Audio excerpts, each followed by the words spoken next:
السلام عليكم ورحمة الله وبركاته. ازيكم يا حبايبي، عاملين ايه؟ يا رب تكونوا بخير وفي احسن حال يا رب العالمين. وحشتوني والله العظيم، يعني مش عايزه اقول لكم وحشتوني جدا جدا جدا قد الدنيا بحالها. حطوا اللايك والاشتراك اللي ما اشتركش، وسامحوني على الغيبه يا جماعه، عشان خاطر بصوا الواحد مش متظبط خالص والله العظيم. عندي كحه، تعرفين انا بتجيلي الحساسيه اللي هي الموسميه اللي بتجيلي على دخول الشتاء دي، تغيير الجو.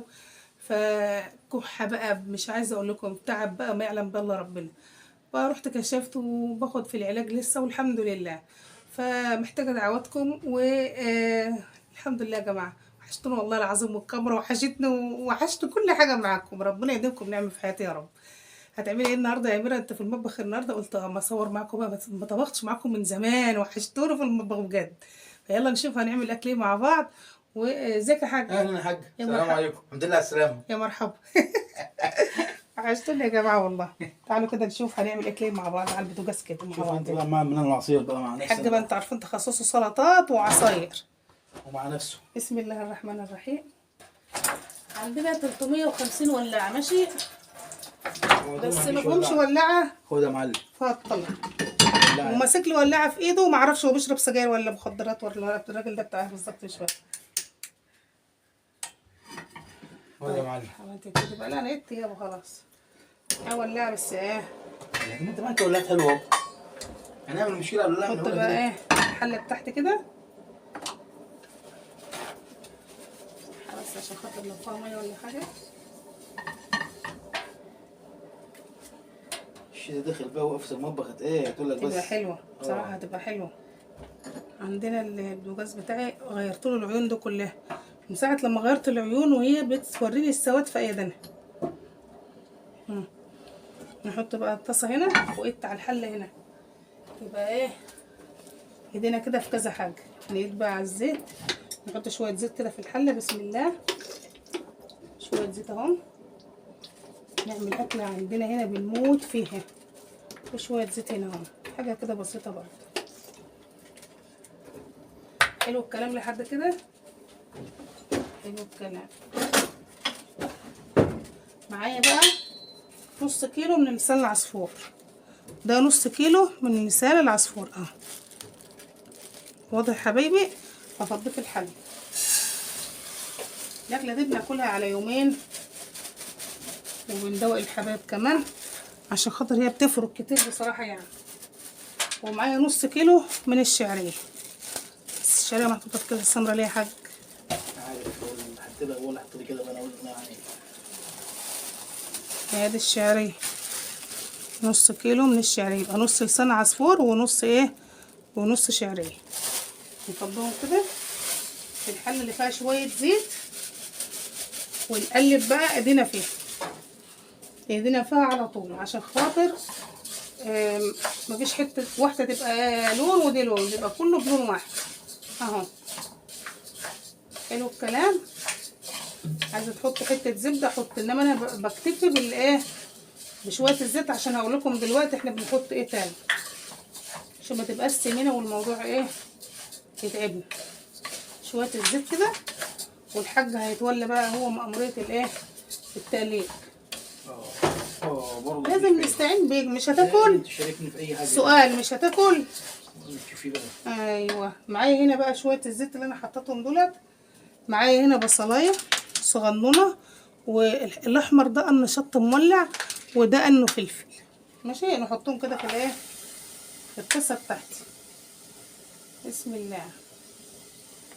ماشي يا حبايبي، ماشيه معاكم واحده واحده خالص اهو.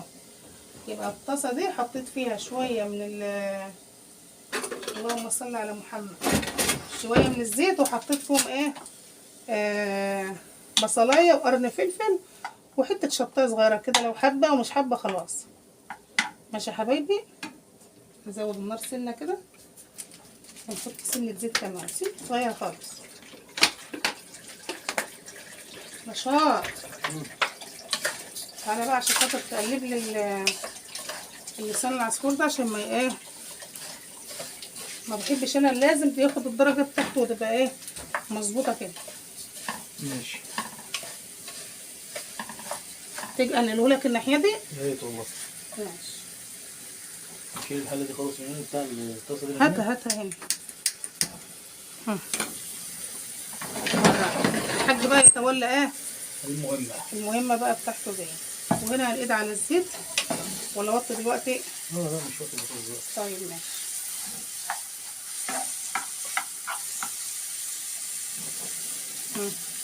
شكرا.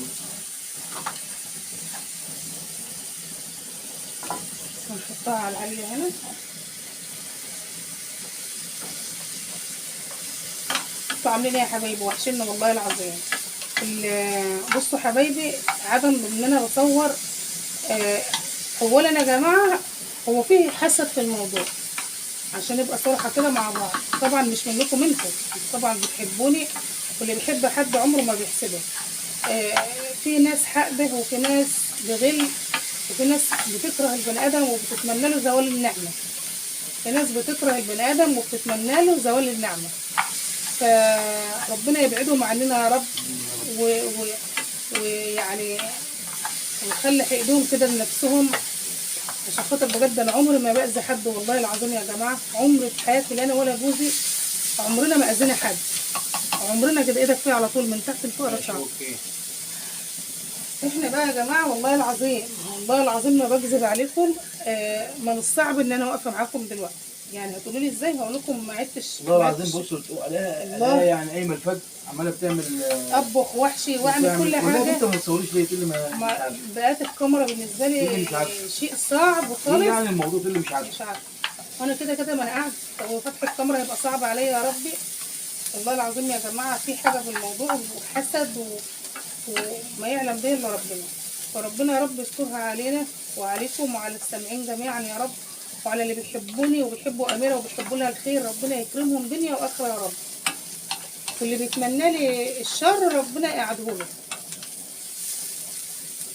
بصوا حبايبي معايا هنا كبد بقوانص. الحاجه بقى مقطعها لي كده ايه حتت كده اهي اهي صغيره كده زي العصافير كده اهي صغيره خالص اهي. كبد وقوانص ماشي. ده يجيله قد ايه ده رشاط؟ يجيله معديله ربع كيلو ولا ربع، مش عارفه بصراحه. من ما بين النص ايه هو شويه حلوين انا غسلاهم من ساعتها، كنت نقعاهم كمان ومظبطاهم. رشاط بقى دي بصراحه قطعهم لي هو. يبقى كده ايه؟ ما هي الكمية دي حسب بقى كل واحد يعني وبيته يعني واكله وشربه. الايه؟ يعني كمية الحاجة ديت حسب كل واحد يعني والله العظيم يا جماعه والله العظيم كمان مره الواحد يعني انا لما بروح عند حد والاقيه خير يعني بقعد اقول يعني ربنا يزيده. يقولون فقراء والله العظيم ربنا يزيد عبيده. ثم انا يا جماعه ما عنديش عيال، يعني انا وجوزي فردين. يعني الاكل اللي احنا بنعمله ده يعني مش عارفه اقولها لكم ازاي بجد. يعني مش كتير ولا حاجه، وبناكل على يومين ثلاثه والله العظيم. وثم يا جماعه يعني بيجيلي الكلام والله العظيم والله العظيم بيجيلي الكلام باللسان كده اهو. وانت الاكل اللي انتوا بتعملوه ده بتبيعوه؟ يعني شوفوا بقى، شوفوا الحسد لدرجه ايه. معايا فلفل اسود اهو. الاكل اللي انتوا بتعملوه ده بتبيعوه؟ نبيع ايه بس يا جماعه؟ نبيع ايه؟ نبيع ايه؟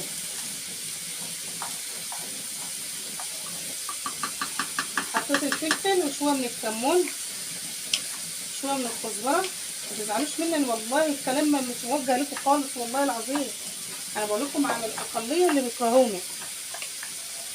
دي السبع بهارات. بحب اسيبها في كيسها كده يحتفظ بالنكهه بتاعتها اهي. ومعاه شويه بابريكا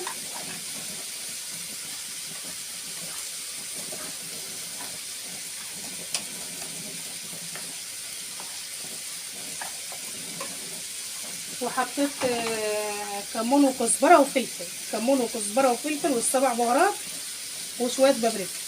مش هحط الملح دلوقتي، ما علينا. المهم بقى يا حبايبي قلب حلوه يا رشاد الله يرضى عليك. ده مش تقليب ده.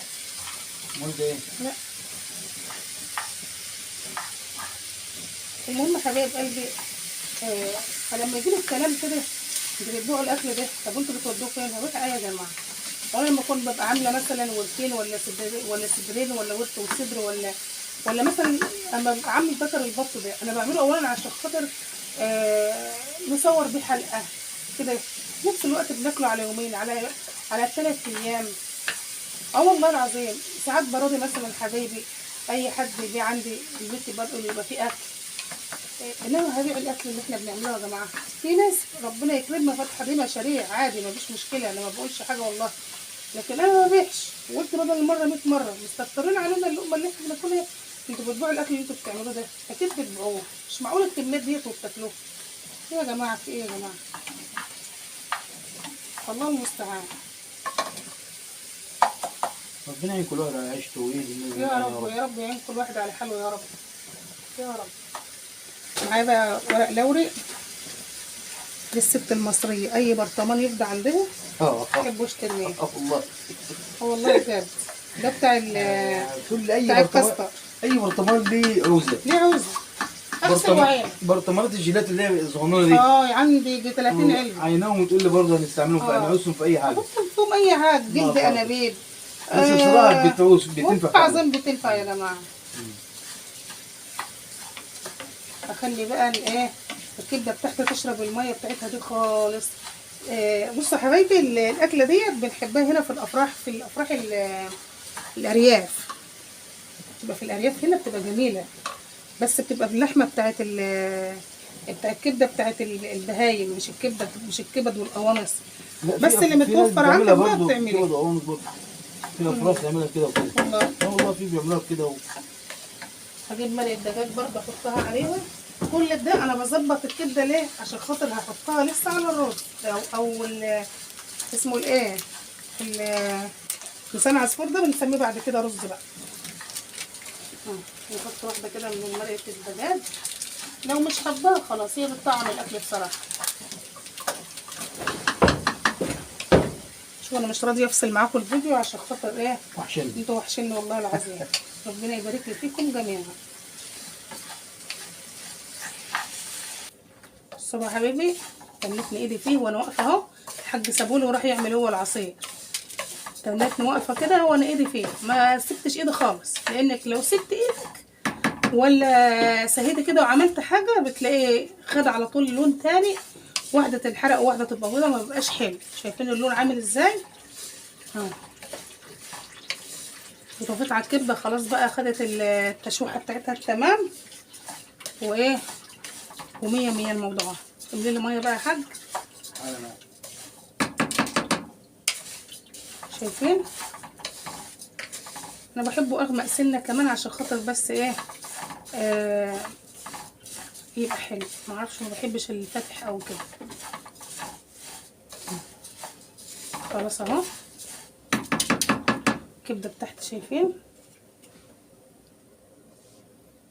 عسل. ممكن تعملها سندوتشين بقى كده وبعيد عن الرز. وبعيد عن الرز.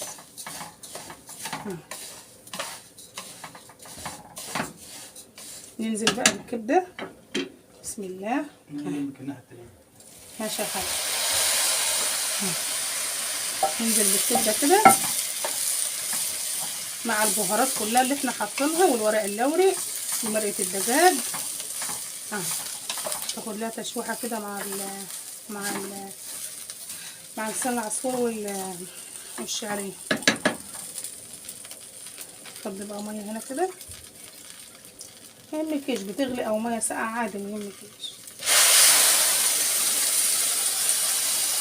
ننضف الطاسه كويس، الحاجات اللي لازقه فيها دي البهارات كلها.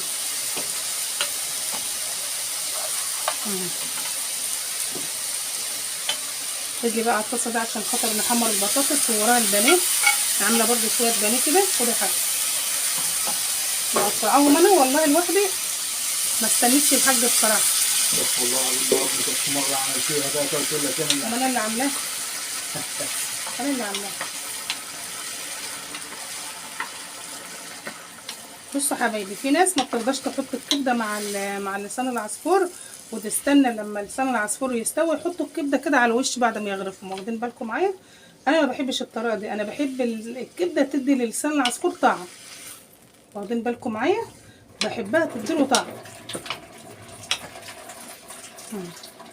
هات شويه ميه كمان يا حاجه كده، اما احط لها الايه الملح بتاعها. ما رضيتش احط على الكبده ايه ملح، قلت استكفيت بمرقه الدجاج. بسم الله.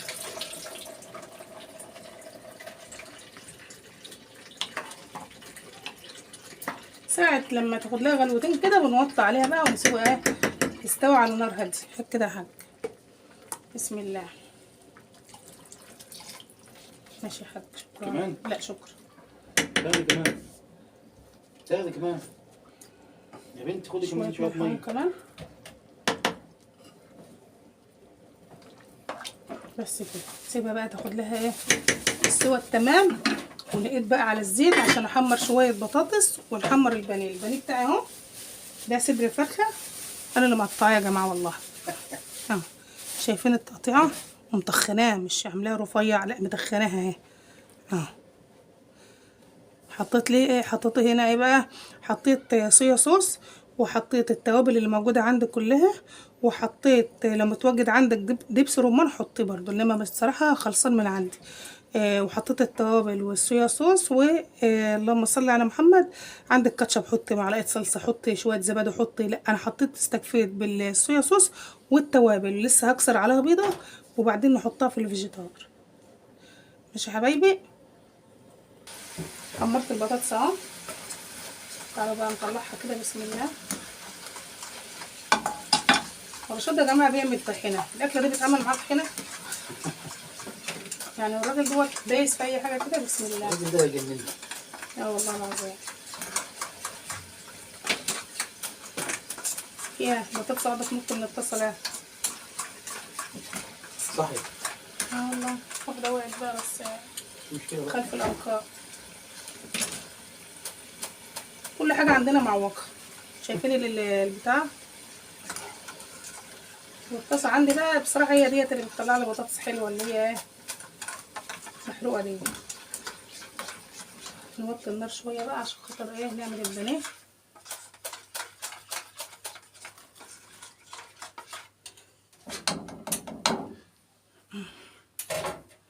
نرش شويه ملح،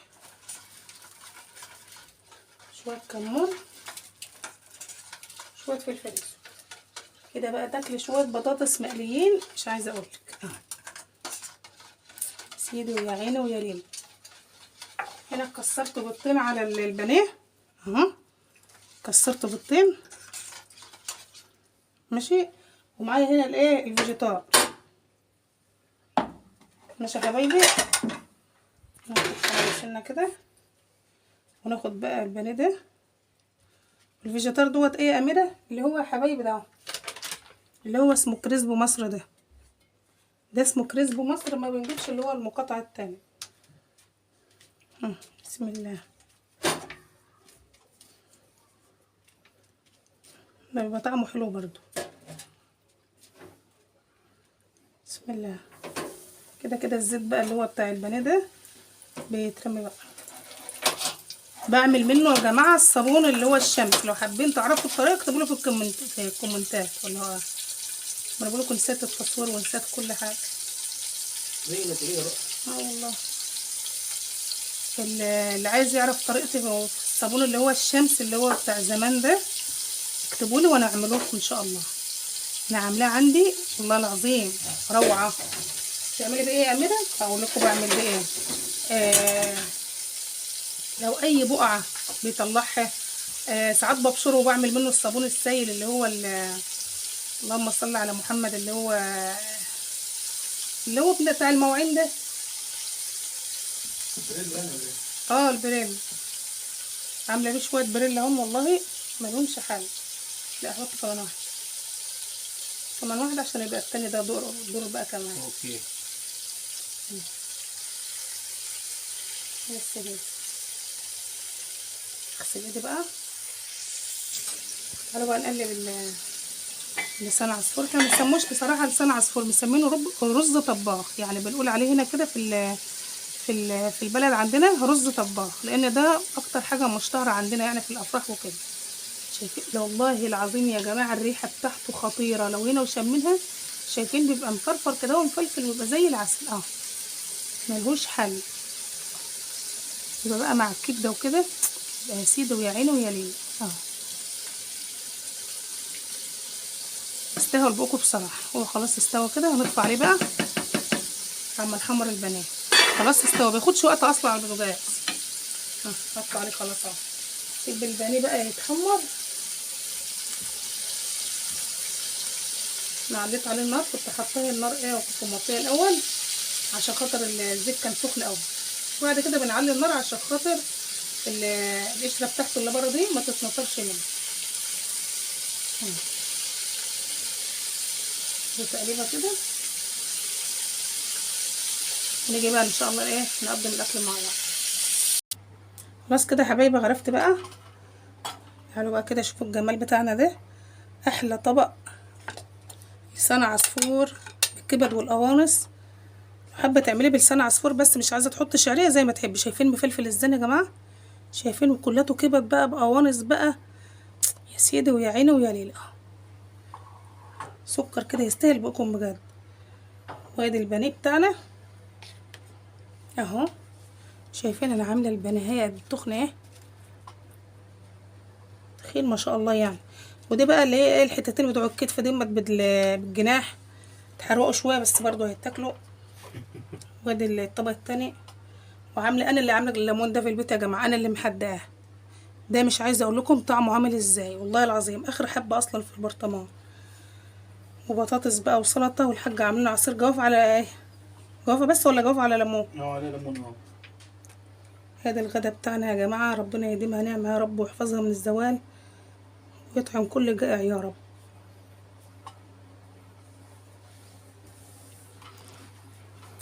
وحشتوني.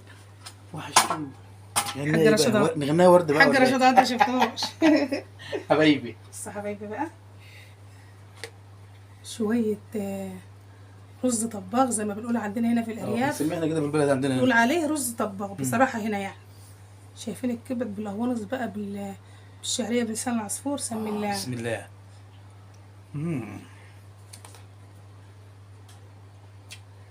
بسم الله. تسلم ايدك يا معلم. نقعد وندوس بقى. سكر بالله سكر. في ناس بقى معاك يا جماعه ايه؟ حطوا اللايك. في ناس بتحب ما تحطش الكبد معاك كده وبيستوى، بس انا بحبها لانها بتدي طعم طعم الرز جميل. حطوا اللايك. الفيديو طول عليكم، ربنا يديمكم نعمه في حياتي. اهم حاجه كومنتات كتير قد الدنيا. ويلا باي باي. يلا سلام عليكم.